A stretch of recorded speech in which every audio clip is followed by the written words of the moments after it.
why should Australians accept a system where our top universities seem to be chasing international fee revenue so aggressively that local students are now the minority on campus, certainly at least in one of our major universities?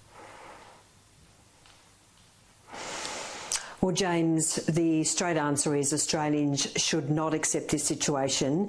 I think that some universities in this country, funded by taxpayer dollars, of course, have lost their social licence when they pump so many thousands of international students in the universities, which, of course, compromises our immigration program, but also compromises learning outcomes for Australians. Some universities, like Sydney, have not done enough to put Australian students first. They are more preoccupied by the billions of dollars they are earning, and that is simply not good enough. Can I ask a question that I think a lot of people sort of wonder about? And it might be a bit crass, but let me put it to you. Is it a migration racket? Well, let me say some and many students do come to this country for a genuine education, and that is not in dispute. But also many students also come to this country to enrol in university and then to, of course, go on and become permanent migrants. I think the figures are around about 40% of those who enrolled in about 2010 are now permanent migrants in this country, or permanent residents, I should say. And that is why, James, we were really concerned about this situation. I still remain very concerned. 1.8 million people are coming to this country.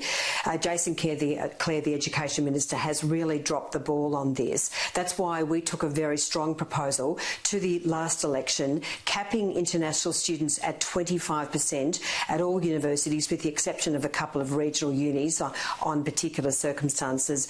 And that is simply because public universities have got to prioritise Australian students and make sure that their education outcomes are prioritised. And unfortunately, some universities like Sydney, like Melbourne, Monash, UNSW are too preoccupied on the dollars and not enough on Australian students. Yeah, well, I think that is increasingly apparent. I want to get your thoughts on the University of Sydney spokesperson I quoted in the introduction, who said, "We're proud of our international students." This part interested me. They contribute to the diversity of ideas and cultures on campus. Shouldn't the point of university be to educate and equip primarily Australian young people for the workforce and the industries we need, rather than creating a diversity of cultures? Look, the primary responsibility of public Australian universities is to educate Australians. But as I say, some universities like Sydney and Melbourne have really taken their eye off the ball. I do strongly defend some other universities. Some of the mid-tier universities are trying to get the balance right.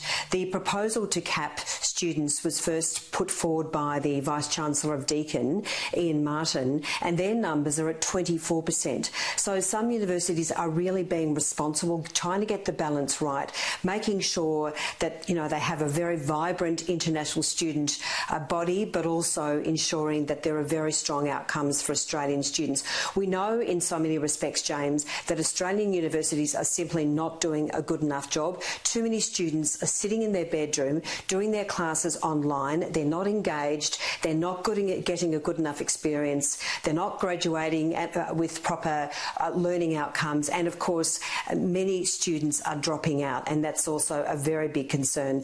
So again, I reiterate how concerned I am about the failure of this government to manage international students in the national interest. Absolutely. Sarah Henderson, I really appreciate you joining me on the program.